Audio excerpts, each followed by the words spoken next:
দারুণ একটা ভিডিও। এই ভিডিওটা দেখে আমার কাছে খুব ভালো লাগছে। একটা হেয়ার স্প্রে সে স্পোলির মধ্যে নিয়ে সে ভ্রুতে এপ্লাই করছে, তাও একটা নায়িকার উপরে। তো আমার কাছে মনে হচ্ছে আসলে এটা খুব কার্যকর একটা ভিডিও। তো আমিও এখন তোমাদের সাথে সেটা শেয়ার করবো, যেটা আমি আমি এখন আমার আইব্রোজের উপর শেয়ার করে দেখবো আসলে কতটুকু কাজ হয়। তো আমি কিন্তু ফাইনালি আমি একটা হেয়ার স্প্রে নিয়েছি, তার মধ্যে আমি স্পুলিতে আমি সুন্দর করে এখন spray করে নিয়েছি। তারপর আমি এটাকে একটু ফু দিলাম, ফু দিয়ে তারপর এখন আমি সেটাকে এখন আমার আইব্রোজের উপরে সেট করবো।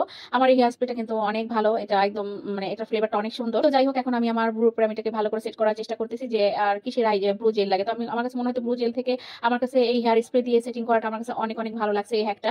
তার জন্য এখন তোমাদের কাছে শেয়ার করা। তোমরা এখন কিন্তু দেখতে পাচ্ছ যে আমার ব্রুটা কিন্তু অনেকটা সুন্দর হয়ে গেছে। আমি যদি স্পুলি দিয়ে আমি যখন এটাকে সেট করছি, সেটিং স্প্রে সাহায্যে আমার ব্রুটা কিন্তু অনেকটা সেট হয়ে গেছে। তো এই হ্যাকটা আমার কাছে কিন্তু দারুণ লেগেছে। দেখো তোমরা এখনই তফাৎ দেখতে পাবে, কিন্তু কখনোই কিন্তু মানুষের ব্রু কিন্তু একরকম হয় না, একটু চেঞ্জ থাকে। তো সেম আমারও। তো এই দেখো আমার এই ব্রুটা কিন্তু অনেক সুন্দর হয়েছে। আমার কাছে খুব ভালো লাগছে এই হ্যাকটা। তোমরা যদি চাও এভাবে কিন্তু এটা ট্রাই করতে পারো, কিন্তু হ্যাঁ ডিরেক্টলি কখনো সরাসরি তো এই স্প্রেটা আইব্রোজে অ্যাপ্লাই করবে না, এটা কিন্তু তখনই বলে দিয়েছিল এইভাবে করবে। তো আমার কাছে খুব ভালো লাগছে। তোমরা কিন্তু চেষ্টা করলে এভাবে করতে পারো, আইব্রোজটা একদম সেট হয়ে থাকবে। আমার কাছে হ্যাকটা দারুণ লেগেছে। তো তোমাদের কাছে কেমন